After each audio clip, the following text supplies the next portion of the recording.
इंसाफ का निज़ाम, chief justice जो है वो फैसला नहीं देते, इलेक्शन कमिश्नर को जो है फांसी की सज़ा होनी चाहिए। क्यों पैसे ज़ाया कर रहे हो? जिनको चाहते हो तुम लाना, उनको जो है वो सीट दो और असेंबली में बैठाओ। पाकिस्तान 50 साल पीछे जा चुका है। इस मिट्टी से हमें मोहब्बत है, इस पर जान कुर्बान, लेकिन यूथ को इधर फ्यूचर नज़र नहीं आ रहा, क्योंकि काबिलियत की बुनियाद पे किसी को ऊपर नहीं आने दिया जाता। हमारा चैनल सब्सक्राइब करें और बेल आइकन पर क्लिक करें। देखते रहें पाकिस्तान खबर टीवी।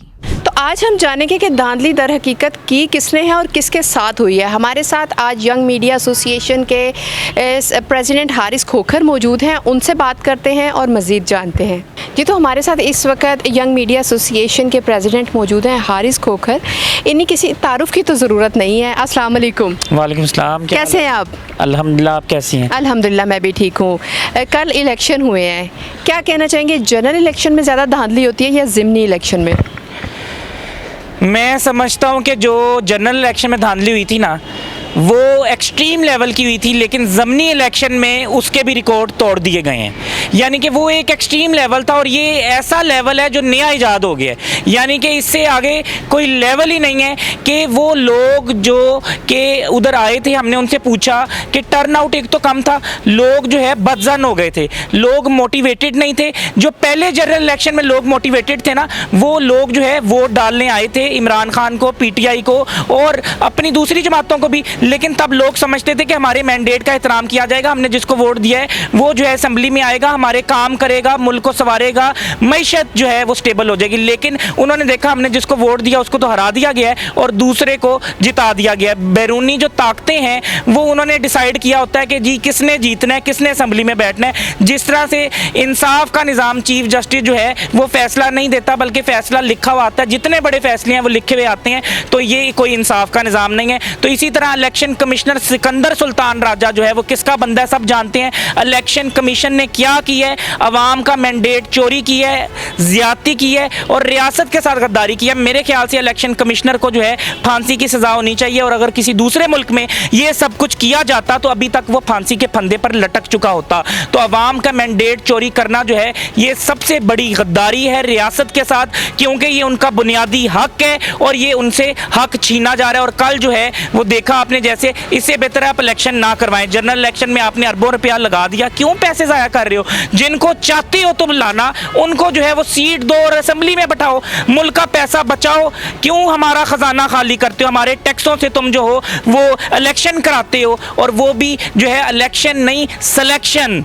आपने देखा कि जिन लोगों ने आना था और जिनकी बात हुई थी पहले भी वो कहते रहे, उनका बयानिया यही था कि हमारी बात हो गई है, और दूसरे लोग जिनकी अवाम से बात हुई थी उनको तो आने नहीं दिया गया, और अवाम से जिनकी बात हुई थी, जिनको अवाम ने वोट डाला है, उनकी हुक्मरानी होनी चाहिए।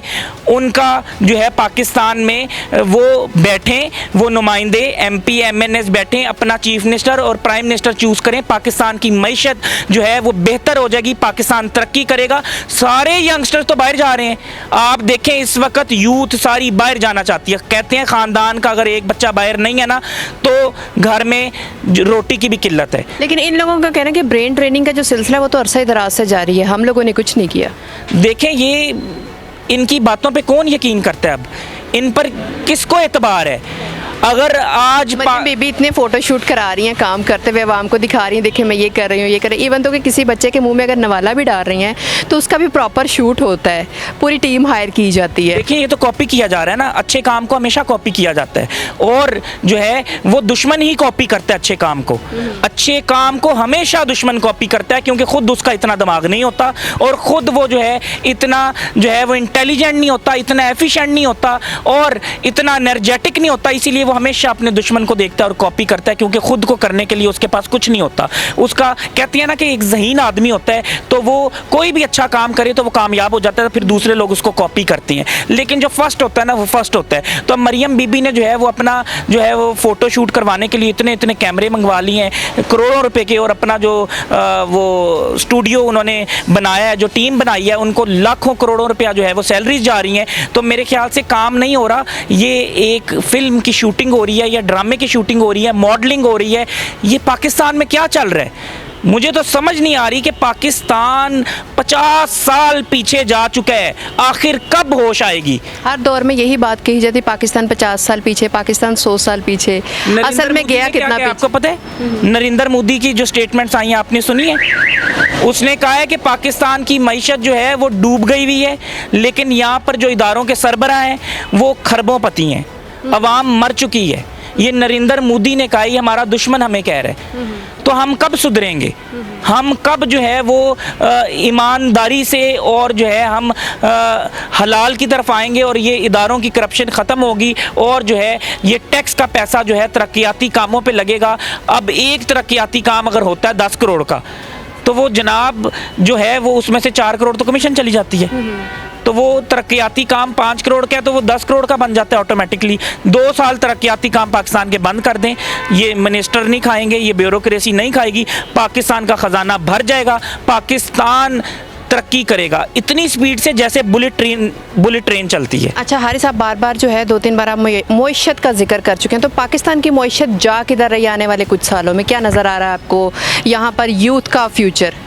देखें, मैं सीधी बात करूँगा, अपने मुल्क से हमें मोहब्बत है, इस मिट्टी से हमें मोहब्बत है, इस पर जान कुर्बान, लेकिन यूथ को इधर फ्यूचर नज़र नहीं आ रहा, क्योंकि काबिलियत की बुनियाद पे किसी को ऊपर नहीं आने दिया जाता, किसी को जॉब नहीं दी जाती। यहाँ पे सिफारिश, बूट पॉलिश, यहाँ पे टीसी, ठीक है, जो अच्छी करेगा उसको जो है नवाजा जाएगा, चाहे वो अनपढ़ है, जाहिल है, गवार है, काबिल नहीं है, फजूल आदमी है, लेकिन उसको यहाँ पर ला के बैठाया जाएगा, और जो काबिल आदमी है उसको यहाँ पर रखा जाएगा। तो वो ऑटोमेटिकली डीमोटिवेट होकर वो कहेगा मैं बाहर चला जाऊँ, मैं क्या करूँ, इधर ग्रो ही नहीं कर सकता यहाँ पर। अच्छा, सहाफ़ियों को मुझे नहीं समझ आती कि शुरू से वो वाली अहमियत क्यों नहीं मिलती, जबकि कहा जाता है कि सहाफ़त जो है वो आज़ाद है, आज़ादी नहीं मिलती। पाकिस्तान में हक़ आज़ादी तो किसी के पास है ही नहीं, इस चीज़ से तो सभी वाकिफ़ होंगे। तो सहाफ़ियों को कल मारा गया, कैमरास तोड़ दिए गए, कार्ड छीन लिए जाते हैं, जब कोई ख़ास खबर होती है आवाम तक पहुँचाने के लिए, ये चीज़ कब तक चलती रहेगी? और सहाफ़ी बरादरी यकजा होकर क्यों नहीं बैठती, या इसे बैठने नहीं दिया जाता? क्या लगता है आपको? मुझे बताए ना कि ये प्रेस क्लब बने हुए हैं, ज़िलाई लेवल पे बने हुए हैं पूरे पाकिस्तान में, पूरे पाकिस्तान के शहरों के जो प्रेस क्लब के जितने भी सदूर हैं या जनरल सेक्रेटरी हैं या बॉडीज़ हैं, वो कहाँ हैं? वो एहतजाज के लिए क्यों नहीं आई? उन्होंने दमादम मस्त कलंदर क्यों नहीं किया? अपनी कम्युनिटी के साथ क्यों नहीं खड़े हुए? वो किस लिए वोट किस लिए लिया था? अगर आपने अपनी मैं तो कहता हूँ लीडर जो है वो जान भी कुर्बान कर सकता है अपने एक कारकुन के लिए। लीडर की डेफिनेशन क्या है? लीडर की डेफिनेशन यही है कि वो अपने जो है वो जो विजन होता है उसका, जो लोग उसके साथ सपोर्ट कर रहे होते हैं, उनके लिए वो किसी हद तक भी जा सकता है और उनके लिए जो है वो कुछ भी कर सकता है, उनके लिए वो जान भी दे सकता है, क्योंकि वो उसका विजन होता है। और वो लोग जो उस पर एतबार कर रहे होते हैं वो इसलिए एतबार कर रहे होते हैं कि उनको वो बंदा क्रेडिबल लगता है और उनमें जो है और उस शख्स में जो है उनको नज़र आता है कि ये हमारे लिए कुछ बेहतर करेगा और हमें शायद हम जिस मुकाम पर हैं इससे अच्छे मुकाम पर जो है वो हम इसकी उंगली पकड़ के या इसके पीछे जो है चल कर हम उस मुकाम तक पहुंचेंगे। लेकिन जो है कम्युनिटी, सहाफ़ी कम्युनिटी कभी यकजा नहीं हुई, इनकी आपस का मसला है, बुग़ज़ है, हसद है, किसी एक दूसरे को जो है वो ज़्यादा फेम मिले तो इनको हज़म नहीं होता। फेम अल्लाह ने देना है। और कहाँ है ये सारे प्रेस क्लब के जो लीडर्स हैं, कहाँ है? मुझे नज़र नहीं आ रहे। दमादम मस्त अंदर होना चाहिए था, आईजी ऑफिस के बाहर, इलेक्शन कमीशन ऑफिस के बाहर। क्यों तोड़े गए कैमरे, क्यों तोड़े गए माइक, क्यों ज़दोकोब किया गया सहाफ़ियों को, क्यों मारा गया, क्यों तशद्दुद किया गया? हमारी कम्युनिटी को कोई नुकसान पहुंचाएगा हम तो बर्दाश्त नहीं करेंगे, हमने तो कभी बर्दाश्त नहीं किया। हमारे अगर यंगस्टर को किसी ने कुछ कहा है तो हमने तो बर्दाश्त नहीं किया, हम तो गए हैं, क्योंकि हमारे मफादात नहीं है ना, उनके मफादात हैं, वो नहीं निकलते, उनका दे के जो है वो फ़ायदा दे के चुप करवा दिया जाता है। इधर हम इस उम्र में फ़ायदा लेना नहीं चाहते, हम वो डिलीवर करना चाहते हैं, हम अपने विज़न को कामयाब बनाना चाहते हैं। जो विज़न सोच कर हम आए हैं वो नज़रिया जो है हम उस पर डटे हुए हैं और हमारे कोई मफादात नहीं है। वकला को देखें, कितनी स्ट्रॉन्ग कम्युनिटी थी, ये जब निकलते थे तो क्या होता था, इनके साथ सेटलमेंट होती थी, इन्होंने चीफ जस्टिस को बहाल करवा दिया था, ये पावर थी। लेकिन फिर बैरूनी ताकत ने इनको भी धड़ों में तकसीम कर दिया, इनमें से वो मुनाफिक चुने और उनको अलग-अलग लीडर बनाया, उनको मफादात दिए और फिर एक जो ताकत थी 5 उंगलियों की वो अलग-अलग होगी। आज वो वकला कम्युनिटी स्ट्रांग नहीं है, आज वो निकलती है तो वो अपने वकील को नहीं छुड़वा सकती, मियाँ अब्दुल मतीन को नहीं छुड़वा सकी, उनके एक वकील को सज़ा हो गई है, दहशत गर्दी अदालत ने दी है, उसको नहीं ये छुड़वा सके। लास्ट में मैं आपसे पूछना चाहूँगी, कमजोर कर दिया ना, वकीलों को कमजोर कर दिया। ताकत थे ये, पाकिस्तान की बहुत बड़ी ताकत थी, यकजा थे।